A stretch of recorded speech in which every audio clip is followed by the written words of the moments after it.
If you're buying a home and you're relying just on a general home inspection, that mistake could be costing you tens to thousands of dollars.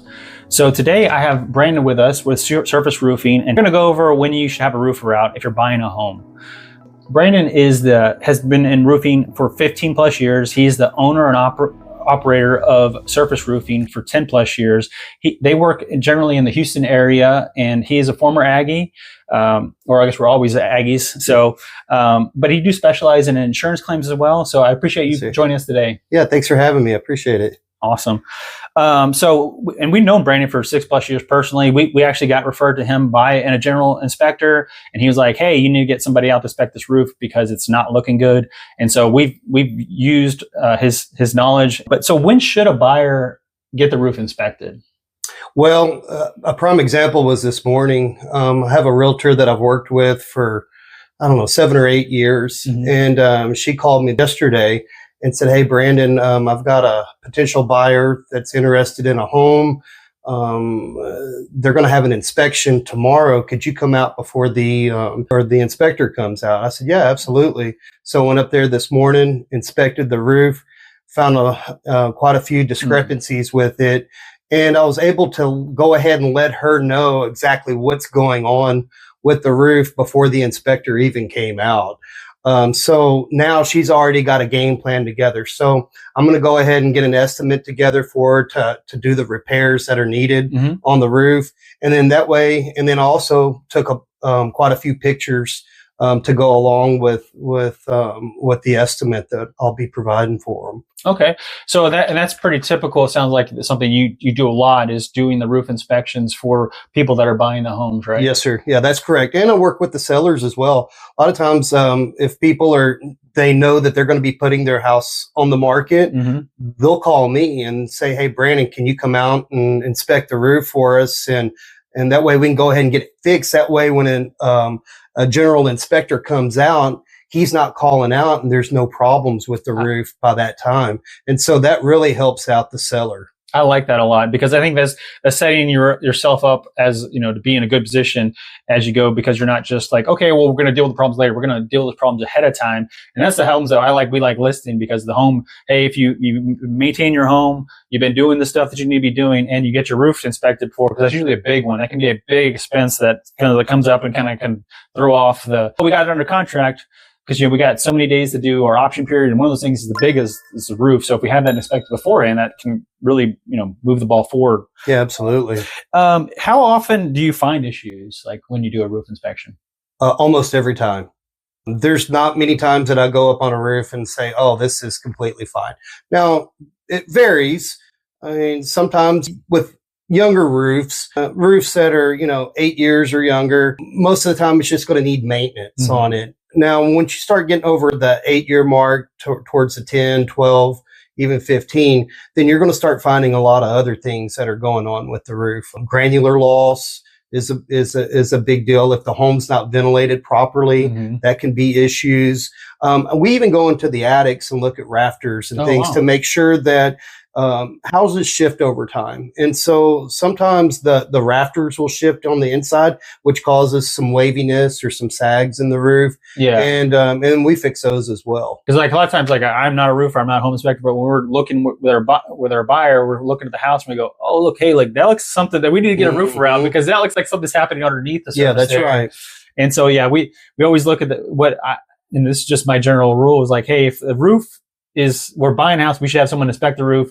At least the minimum is a general roof inspection. But the reason we call you out a lot of times is because a lot of times there's not a big cost associated with doing inspection. What do you typically charge for the roof inspection? Yeah, so a lot of times I may only charge $100 to go out, and that's if I have to write a report.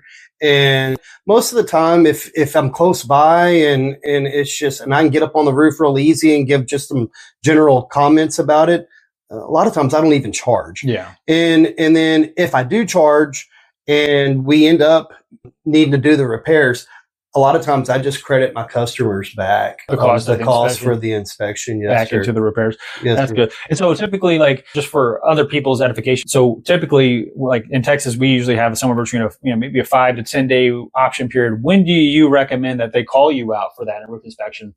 Because obviously you need to you travel all around Houston. You need time to Absolutely. Yeah. So typically I can get out there within a day. Okay. In the greater Houston area, either myself, I've got a sales team as well that I can send out if I'm busy or whatnot, but the sooner the better. Because a lot of times we get out there and we'll need to actually get an estimate together for the repairs or for the replacement on the roof. Yeah. And so, a lot of times we can order a satellite picture of the roof that gives us the measurements on it. And we can typically get that back within a day. Okay. And then we have to write the estimate, which doesn't take very long, maybe 30 to 45 minutes to actually write the estimate and then get it to the customer. But the more time that they have to negotiate or to have that estimate and information, usually the better. Yeah, absolutely. So we'll be recording another video with Brandon that dives into more about the cost of a roof, especially here in the Houston area. So be sure to check that one out as well too. So what are the typical like red flags that we should look out before we maybe even make an offer? If like we're saying I have a little bit of experience, what are those things that we should look at? Like you talked to granular loss. Yes, sir. What else should we be looking for? Yeah. So any roof that's over the age of about 12 years old is really something that you need to be looking at. And because a lot of things, like I said previously, a lot of things can start happening to a roof after that 8 to 10 year mark. But yes, if shingles are curling, if you have waviness in it, obviously granular loss, there may have been a previous hailstorm that did some impact damage on the shingles, or you may have fine lifted shingles or flashing that may be lifted on it. A lot of times, a lot of leaks that we find is from lifted flashing. The nails will pull out of it, and it'll cause leaking, to happen. So we just actually had Brandon on one of ours, and we had the general inspection first, and he was like, "Oh, this does not look good." And then he said, "I think there's hail damage, but he's like, get a roofer out." So we called Brandon. Brandon came out and said, "Yep, you definitely got hail damage." And he goes back and looks at the report. So, there was a storm that passed over this area 2-3 years ago. And that'd be one of those things that could lead back to maybe you need to have insurance claims. So you guys actually work with insurance. Yeah, absolutely. Yeah. We do insurance claims. A lot of times we'll have customers call us from a previous storm and have us do a general inspection of the roof. When we get up on the roof, we take pictures. We show our customers what hail damage actually and really looks like. Yeah. A lot of times, roofers will go up and say, "Oh, you got a lot of hail damage on the roof," and it's just a blister or something like that. But we have hail maps that show where the actual hail hit.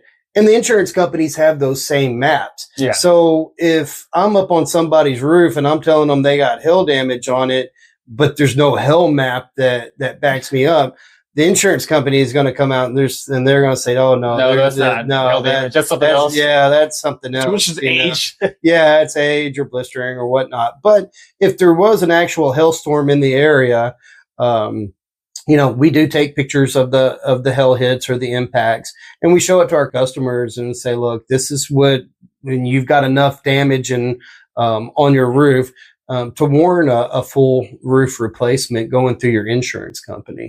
And so typically what age do you said 12 years is like where maybe you said that might be that, hey, we need to start worrying about the age of the roof. But typically, because when someone tells me, "Hey, we're going to put a 30-year roof on here, the shingle should be 30 years. But in Houston, that never seems to be the case, right? Well, and there's a couple different variables with that. Variable number one is that if it's a new build on the home and it's a 12-year-old home, well, more than likely they've used builder grade shingles for this home. And those don't typically last as long as a lot of the shingles that we're putting on now. And so that's one factor. Another factor is ventilation. Ventilation plays a big key in the longevity of your roof. If you don't have proper ventilation with the heat that we have here in Houston, it cooks those shingles and they start to lose their granulars. Okay, so that can be another factor on it. We get 100-day heats like for a week in a row sometimes. Yeah. Last year was 100 days, multiple days in a row. So exactly, that's got to be bad for the roof, right? Yeah, it's real bad for it. How do you know? Like, is it just the way the roof's designed for the proper ventilation, or is it something that the homeowner needs to do, or what? Yeah, a lot of times it's the design. So there's a lot of different ways to ventilate your roof. We have things called ridge vents that are up at the top.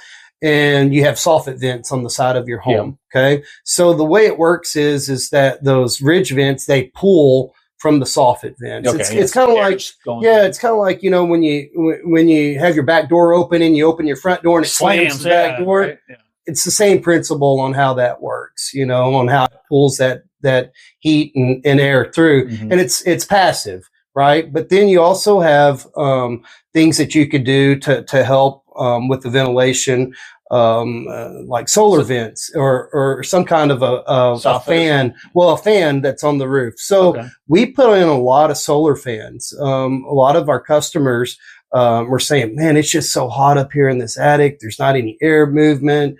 And some roofs aren't set up for ridge vents. So we find where to go. We're actually certified with Attic Breeze. Okay. They're a solar fan company here in Texas. They manufacture here in Texas, and we've been working with them for 8 or 10 years now. And they have a lifetime warranty on their solar fans.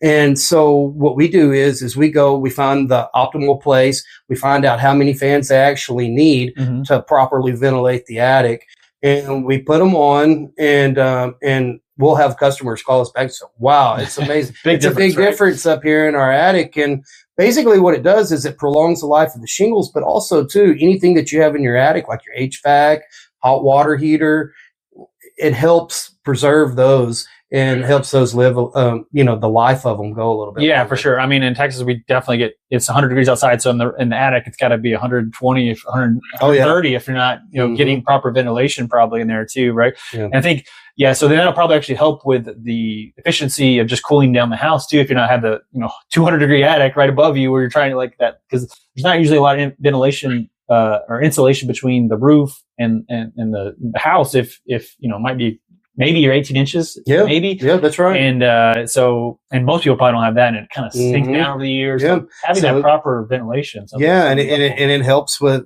the cooling of the home too. I mean, it really does. So I've had people call back and say, hey, my electricity bill's not what it was. Yeah. So you covered a lot of great information here. One thing I did want to touch on was, so we deal with a lot of divorce and helping people walk through that. So if someone is going through a divorce and they are like navigating, maybe buying out their spouse or going to keep the house, is that advisable that you actually still have the roof inspected even though they're not selling it? Yeah, absolutely. Yeah. I mean, anytime that you're going through anything like that, it's always good to have your roofer come out because there may be some unexpected costs that you didn't know about. And it's good for us to come out, take a look at it, and let you know what those costs may actually be. Yeah, we actually did have one client who was going through a divorce, and we walked around the home, kind of like seeing what we could maybe potentially sell it for. And I was like, "Hey, you got a drip over here in your AC line. You got a crack here on the ground." And I said, "Look at your roof." I said, "I'm not a roofer, but you want to call someone out to get a quote for that because all of those three things, the AC, the roof, and the foundation, could be major factors that if you're trying to keep this house." Those are going to become your problems later. They might be a problem active today, but cost to replace that roof could be, depending on the size of the roof, could be, $10,000 to $20,000 easily, right? Very easily. Is there anything else that we're talking about here that like homeowners never think about that you just see all the time? Yeah, I mean, when we go up there on the roof, I mean, we can find anything that's up there. A lot of times, no one just goes up there and goes climbing around on the roof. I mean, I don't. I mean, so I don't want to be up there. It's dangerous. Yeah. So we're their eyes. So when we get up there, I mean, it's most of the time it's maintenance things, and people don't know that your roof system is kind of like your AC system. It needs to be maintained over time. And I know every year I always call my AC guy out to come and check my system before it starts getting really hot because I don't want to be in my house and it'd be 100 degrees. And then it goes out, right? And then and then it goes out on me. So I'm being proactive. Well, you have to be the same way with the roof, right? Yeah. It's not every year you need to have a roofer out, but every 2-3 years, you should have somebody come out and do an inspection on it because a lot of times flashing will pop. Just things that happen maintenance wise, it needs fresh caulking on it. And then also too, there may be things like I've seen where birds get on roofs and they peck at the shingles. Yeah, at the shingles and make holes in it, you know. And it's, I mean, you don't know those things, you know. And so what we could do is we get that fixed before it starts making a major leak, and then, you know, because if it does turn into a leak, more than likely it's going to rot the decking, and then we have to go in and cut the decking out. And then in some instances where water gets in on the insulation, we have to remove insulation and sheetrock and all those kind of things. So if you're just proactively staying on it and treating it like a AC system or any other thing, I mean, that's always good. Yeah, because I think most people treat the roof just like they treat the water heater. They just don't do anything with it until it causes a problem. And so what you're saying is like that pound of maintenance could prevent a ton of problems. Oh, absolutely. So like, having someone out every 2 to 3 years, kind of advisable. And just obviously if you're buying the home, get it inspected, because you don't know, you don't be inheriting someone else's problems. But also if you're just out there and you're just watching this video because you're just wanting to know more about roofing, these are good tips just to know to have that roofer out to stop that damage that's going to cost you more money later because of a leak that does happen, just because you didn't have someone just come check it out and replace a couple of shingles, right? Yeah, that's right. Thanks so much, Brandon, for being out here. And I just say, hey, roof is one of the most expensive items we can have on a house, so don't ignore it. And if you're just if you need help navigating inspections, insurance, and financing options, you can reach out to Brandon here.